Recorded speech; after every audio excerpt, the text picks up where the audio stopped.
Thank you for watching this video on the ICICation YouTube channel. Please feel free to leave comments or to subscribe to this channel. Thank you. This video is the companion to my Brickworld Chicago 2026 display titled Journey Through Ukanmakit Village. Images were taken during display planning, so some models may be altered or not shown here.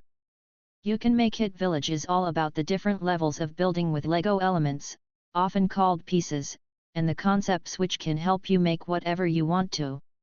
Our journey begins at the lower left side and includes 15 different aspects of creating models using Lego. We will learn how to use more complex methods as our skills advance. Our first stop is Duplo, where many young children begin their Lego journey. Duplo has larger parts which are easier to handle, less likely to swallow, and less complex to build with. This lion's den shows how easy it is to create a simple yet useful for play model. Continued play reinforces basic building methods, which will come in handy as they grow older. Using different shapes to form structures is the foundation of building. Animals and other Duplo elements add to the fun and play value. Duplo can also interact with some classic elements. With a scale of 2 times the size of classic parts, Duplo can still be used in models even after a child has grown older.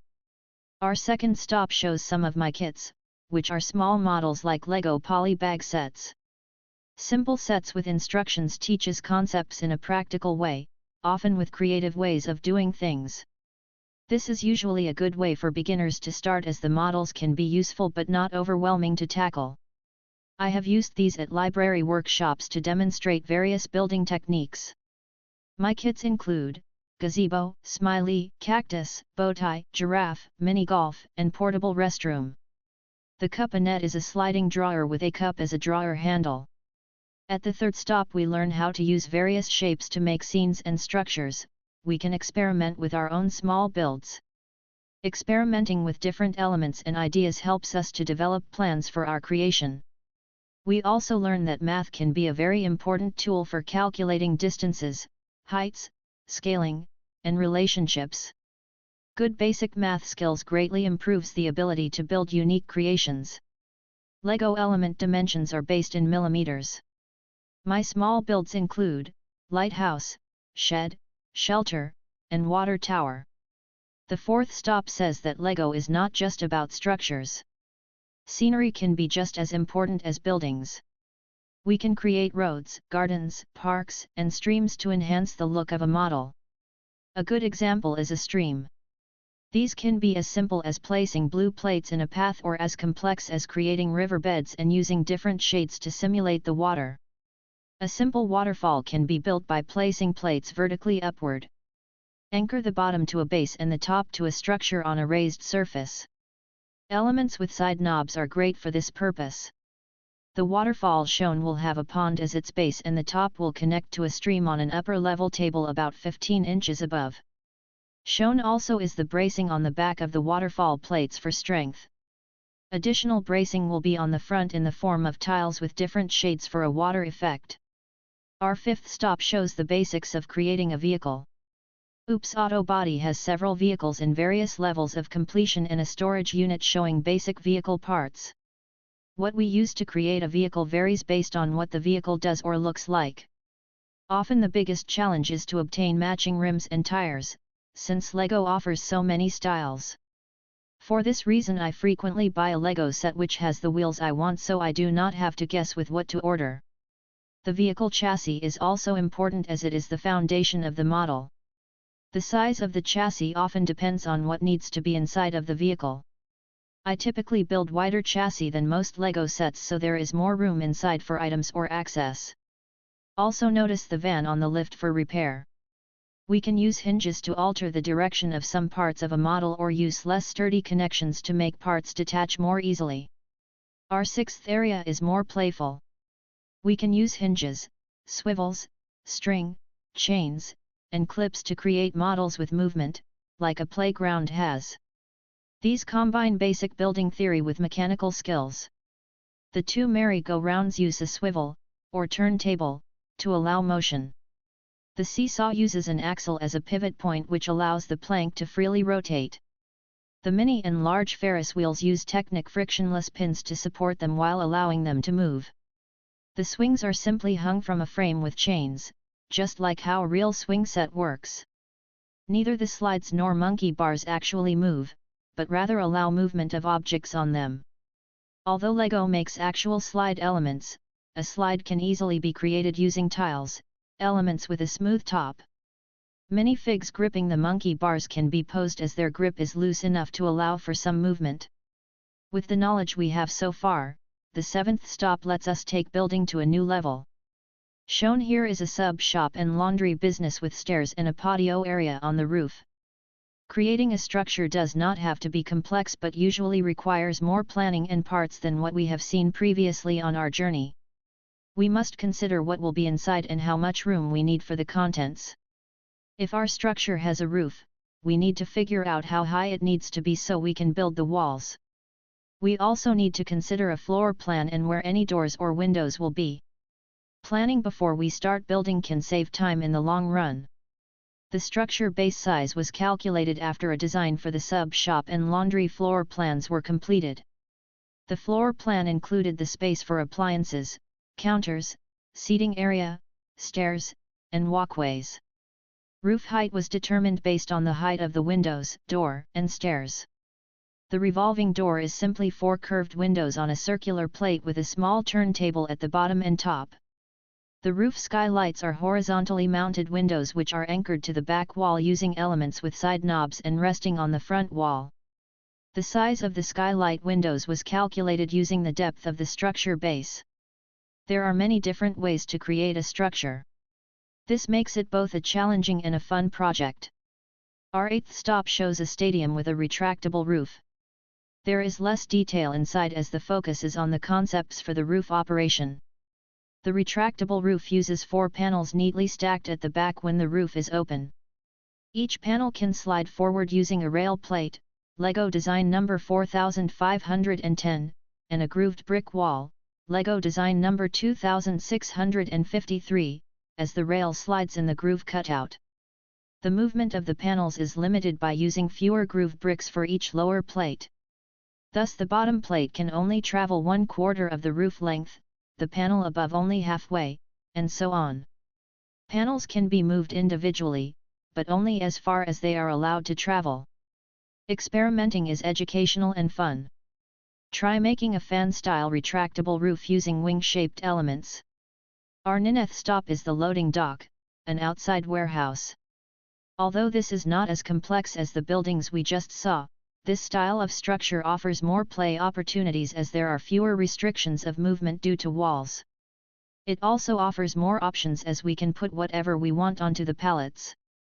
This is not just about a structure, but rather about offering a flexible design plan which can be quickly modified for various situational play options. My tribute area is our 10th stop. I enjoy creating various things, but these are special for me as they are tributes to people I love. My tribute models include Tabletop Aquarium, a tribute to my brother with his tank. Guppies breed fast and can quickly fill an aquarium. Laura's fishbowl, a tribute to my cousin. The bowl is the flower vase which held her memorial flowers at our first Thanksgiving without her. Piano or organ, a tribute to my mom who loved to play the piano and make the dogs howl. Mom was a very special person. On our 11th stop, we discover more ways which Lego can interact with everyday items. The drive-in movie theater shows one way to integrate electronic devices with a model. Here a custom platform was built to fit around a Chrome ebook keyboard. The raised platform hides the keyboard and allows building on top of it. So a video can be played on the Chrome ebook to simulate a drive-in movie screen. The size of the platform is determined by the size of the keyboard. The same concept can be used with a variety of devices. I still use my old-fashioned console TV model to show videos. The picture tube part is a tablet. The dimensions were used to calculate the scaled-down size of the TV cabinet. Stop number 12 is the Gear Garden, an introduction to using gears to provide motion to our models. These can either be manually run or motor-driven. The dance party model shows ways of converting motion direction or speed to produce desired movements. The front of the model gives spinning motion to simulate dance moves. The back uses a gear cam action for back and forth motion. A single motor is used for both types of motion, as the gearing itself is what produces the effects. We have learned so much, so our 13th stop shows us how we can expand our models even more. The family house model, often called a doll house, teaches modular building style. Each of the 6 stories is a separate item which can be stacked together in many ways to create the full model. Notice the gray tiles and few studs on the top of each segment. These anchor the segments together when stacked but allow fairly easy dismount when desired. The open-sided style with the missing rear wall allows for a better view of the internal items and access to them when items are stacked. The many windows on the 3 walls allow for more light to reveal the internal items. The house can be transported either stacked or not, but if stacked should be packed tightly enough to avoid separation. The 2 attachments are also considered as modular features. These are the patio and the front wall bay window. Both of these connect to the main structure using pins which snap into holes. This allows the model to be transported without the attachments and easy installation when needed. The current family house model started out as a single room for furniture about 8 years ago. Many creators modify or add to their models over time as they think of new ways to make it better. It would be easy now to keep adding additional stories to the house, which is an advantage to using the modular design style. Stop number 14 focuses on building with Technic elements, which are very useful for solid structure designs and constructing frameworks for models. There are many ways to combine LEGO Classic and Technic elements to create a model. The crane body shown is part of an actual LEGO set. The boom can extend outward and the hook can be lowered or raised. It is made with Technic elements. The crane was originally mounted on a truck as a mobile crane. But with LEGO, we can rebuild things however we desire. So here we are using the crane mounted on a tower so it can simulate placing the roof onto the family house model. The tower is built using Technic frames, beams, and base plates. Shown here is the elements needed to make a tower about 30 inches high, but a higher tower would also be possible. The 15th stop on our journey is about the track that winds through Ukanmakit Village. LEGO lists these as rail elements used in roller coaster sets. But they can be used for general track as well. These are less wide than train track and have sharper curves, making them useful for smaller table track layouts. These elements can be mounted directly on base plates or other elements with studs. Using a tile on top secures them well while still allowing the coaster car to pass over without collision. While my display will not have a power-driven system to keep the cars going, the purpose here is to show ways to use different features and accessories to make models or displays better. So this fits as the theme of my display is a journey and the track serves as the pathway. These rail elements include small bumps and larger hill features, unlike the train track which is meant for flat surface usage. Since my display is a multi-level setup, the rail elements work well. Since my track is used as a pathway, I am able to add supports underneath where I will install lighting to further enhance the display. Supporting the bumps and hills is pretty easy due to the consistent length of rails and the height of rises.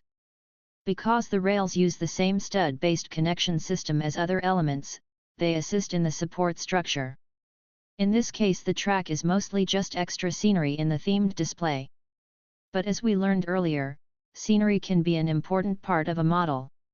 In our journey, we have seen how we can use LEGO in all stages of life, skill levels, and interests. As a builder, I enjoy creating things which I want. As a displayer, I enjoy sharing my knowledge with others. It is my hope that this video has inspired you to create your own models and given you tips on how to do that.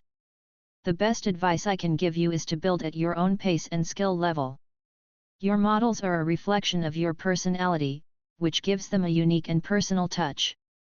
Be proud of that. Have fun building.